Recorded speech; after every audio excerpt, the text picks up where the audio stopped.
Преди повече от 2 години по една случайност при нас попадна едно малко сладко котре. Приличаше на лисица и хората в селото, особено тези кокошките в двора, се плашиха доста в началото, докато не свикнаха и малкото котре стана любимец на селото. Синът ми сложи звучното име Пипи, защото била рижева като Пипи дългото чорапче. Загадка обаче остана породата й. Допитахме се до Чичо Гугъл и той ни разкри, че прекрасното котре било порода койдог. Разрових да намеря малко известни факти за тази интересна порода. И така, отличителни белези. Те се характеризират с триъгълни уши, остър поглед, маска на муцунката и пухкава опашка. Първото, което веднага се вижда, че койдог е хибридна порода от баща койот и майка куче. Интересен факт е, че като хибридна порода те са по-трудни за възпроизвеждане, защото плодовитостта им е по-ниска.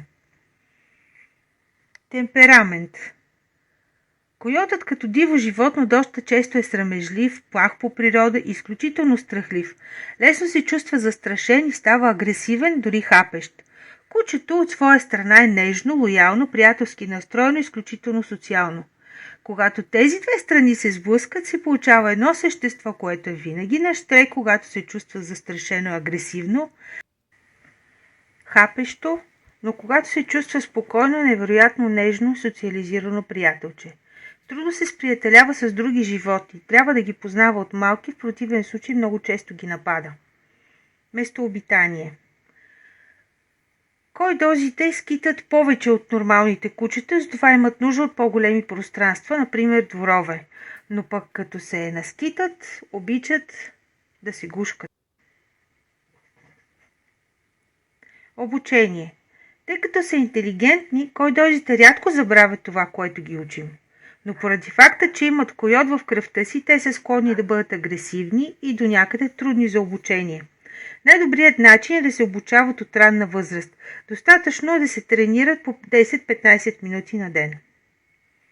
Здравни проблеми.